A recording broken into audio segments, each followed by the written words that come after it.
Franz Castro, clarification lang. Attorney Langkay, simula nung 2009 na napasok ka sa customs, nasa legal department ka na? Yes, sir. Sa So legal you've service never po. been a deputy port collector ng Manila Port? Hindi po. Never? Never. Are you sure? Yes, sir. Sige, okay, thank you. The next to Deputy interpolate... collector, yes, sir.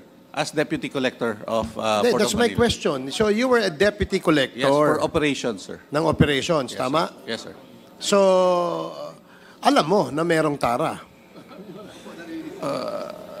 Ay, Alam mo siguro mayroong tara. Dahil sabi mo kanina, the reason why you don't know because you've been in the legal department. Kinonfirm naman kanina ni Taguba na hindi kasama sa listahan ng bibigyan ng tara, yung legal. Pero nasa port operations ka eh. concurrent po ako sa legal service at the same time sa So hindi mo deputy alam collector yun. Paninindigan mo yun, attorney. Yes, sir. Yes, sir. Sige, salamat. We will go, babalikan natin yon mamaya. So, Mr. here- Chair, gusto ko lang pong sabihin in manifestation na Thank you for dahil lang po watching sa TARA at YT system na Verse ito, channel. tumataas ang bilihin ng mga commodities, ng mga important goods. Whether it be rice, lahat. Pero pang rice smuggling tumataas po ang bilihin. Kawawa po ang bayang Pilipino, lalo na ang mga mahihirap tungkol dito. Dahil lang sa TARA system na yan.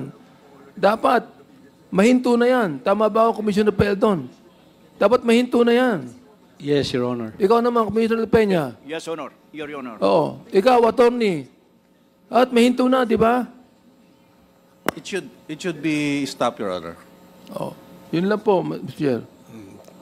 during your time kasi, when you were the Deputy Port Collector of Manila, maraming ukay-ukay At dumaan sa area nyo. At nang dumaan yan sa inyo, lumusot yan, alam nyong illegal yan.